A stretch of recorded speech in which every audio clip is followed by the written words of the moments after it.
The sound of laughter echoed down the school hallway. "Careful, guys!"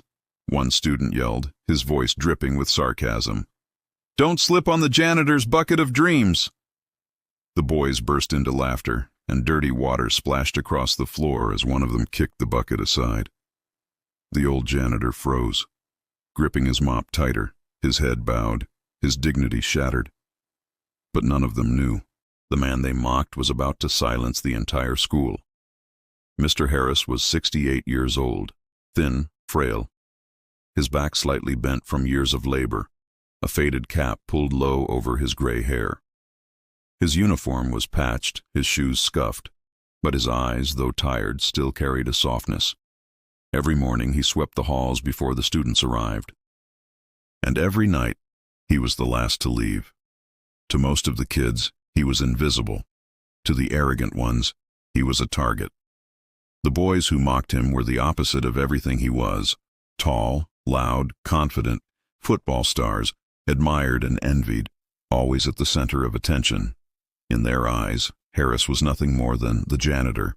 That afternoon, Harris was cleaning the school auditorium. The grand piano on stage gleamed under the bright lights, polished and ready for the evening's recital. He paused for a moment, letting his hand hover just above the glossy surface, almost as if the instrument was calling to him. Before he could step away, the same group of boys stormed in, laughing and shoving each other. They spotted Harris instantly, and one of them pointed toward the piano. "Hey, old man, imagine you trying to play this thing." Another shouted, "Bet you don't even know how to touch a piano without breaking it." The boys roared with laughter. "Come on," one of them jeered as he shoved Harris toward the stage. "Show us what you've got. Play us a song." The janitor froze. His calloused hands gripped the mop. Decades of mockery told him to stay silent, to retreat, to keep his head down. But something inside him stirred. Maybe it was the cruelty in their voices, or maybe it was the piano itself, sitting there like an old friend waiting for him to return.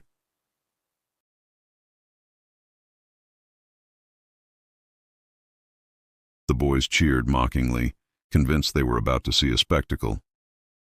"This is going to be hilarious," one whispered. But when Harris sat down, something changed. His posture straightened. His frail frame seemed stronger. His fingers hovered over the keys with certainty, not hesitation. And then, without a word, he pressed down. Music poured out, not clumsy notes, not a silly tune, but a melody so beautiful, so powerful. It filled every corner of the auditorium.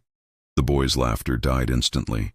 Their mocking smiles melted into open mouths and wide eyes. Harris's hands moved with a speed and grace that didn't match his frail body. His fingers danced across the keys like they had lived there all his life. The sound wasn't just music, it was a story. Every note carried pain, love, struggle, and hope. The students stood frozen. They were witnessing something they could not explain. The janitor they had mocked was a master, a man who had been hiding a gift right in front of them. The melody rose and fell, fierce one moment, tender the next, each chord dripping with emotion. One boy whispered under his breath, "How? How does he play like that?" Another swallowed hard as memories rose to the surface. His grandmother's funeral, the tears he had buried, suddenly awakened by the sound. For Harris, every note carried memories he had locked away. He saw his young wife, smiling proudly in the front row of a tiny concert hall, decades ago, when his dream of being a pianist still felt possible. He saw himself playing in rundown bars at night after long days of labor, trying to pay rent, trying to survive. He saw the hospital bills, the endless shifts, the sacrifices he made when his wife grew sick, and he had to give up music entirely. He remembered the day the music stopped, the day he lost her. But tonight, as his hands moved across the keys, the music came alive again. He wasn't just playing. He was speaking without words, pouring his soul into every note. The boys listened, unable to move.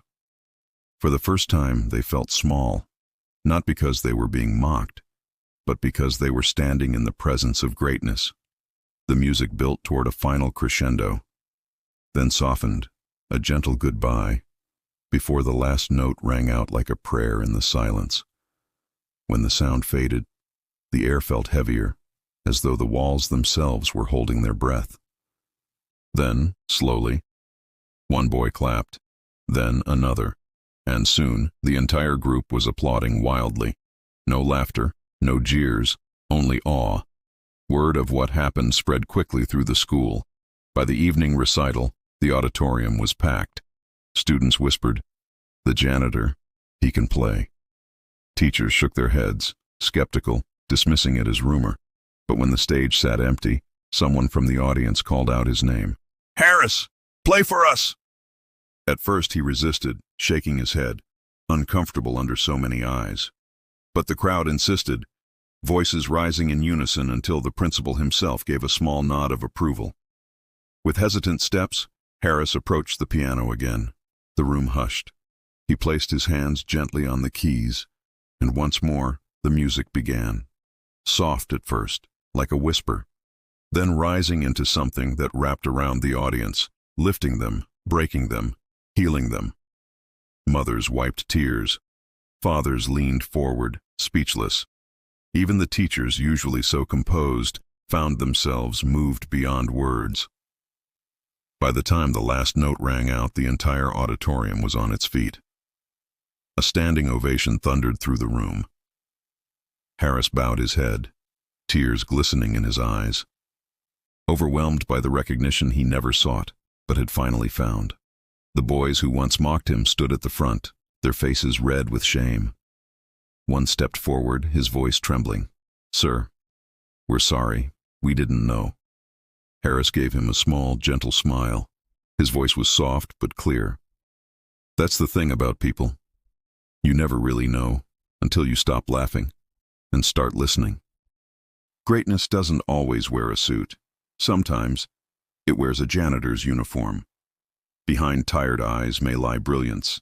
Behind worn hands may rest unmatched talent. Never underestimate the quiet souls around you. Respect everyone, because greatness often hides where you least expect it."